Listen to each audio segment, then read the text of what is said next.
ইউনূসের বাংলায়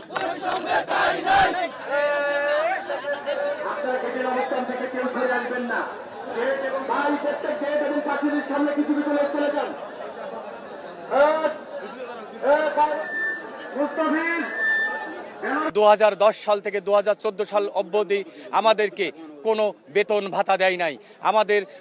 আমাদের ইউনিয়ন পরিষদের আমাদের নাম দিয়েছিল তথ্য সেবা কেন্দ্র। পরবর্তীকালে 2014 সালে সেই তথ্য সেবা কেন্দ্রের নামটি পরিবর্তন করে ডিজিটাল সেন্টার করা হয়। আমরা বিগত সময় 2016 সাল থেকে 2024 সাল পর্যন্ত আমরা রাজপথে সরকারের কাছে বারবার বিনীতভাবে অনুরোধ করেছি। আমরা সারা বাংলাদেশে 10,000-এর অধিক পরিবার এখানে কর্মরত আছি। আমাদের পরিবার ধ্বংসের পথে চলে গেছে। আমাদের পরিবার ছিন্ন বিচ্ছিন্ন হয়ে গেছে, কারণ আমরা বিনা বেতনে আজকে 14টা বছর এই বাংলাদেশে ডিজিটাল আইনের জন্য কাজ করেছি, আমরা কিছুই পাই নাই।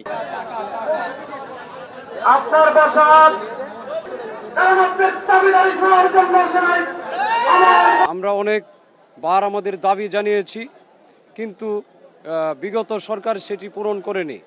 আমরা এখন আমাদের যে বিগত দিনে বৈষম্য বিরোধী যে আন্দোলন হয়েছে, আমাদের ছাত্র ভাইয়েরা যে আন্দোলন করেছে, এই আন্দোলনের ফলশ্রুতিতে আজকে আমরা স্বাধীন জাতি হিসেবে নিজেকে গর্ববোধ করি। 14 বছরে আমাদের এই প্রতিষ্ঠানে নিজস্ব নিয়োগ বিধি এবং রাজস্ব খাত এবং জাতীয়করণের কোনো ব্যবস্থা না করে বছরের পর বছর ঝুলিয়ে রেখে ইউএনডিপি এবং ইউএসআইডির কাছ থেকে হাজার হাজার কোটি টাকা আত্মসাৎ করা হয়েছে।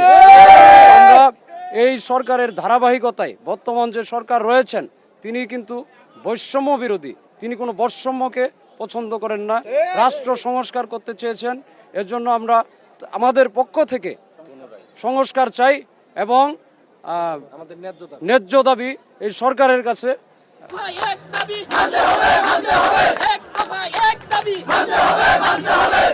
বর্তমানে যে প্রেক্ষাপট, আমরা আমাদের ডিজিটাল সেন্টারে যাইতে পারি না, ঠিক আছে, এমন একটা পরিস্থিতি হয়ে গেছে। আমরা বেকার হয়ে গেছি, কর্মহীন হয়েছে। একটা মানুষ কখন রাস্তায় আসলে, যখন তার কোনো পথ থাকে না। আমরা এই রাস্তায় আছি, আমাদের দাবি একটাই, আমাদের জাতীয়করণ চাই।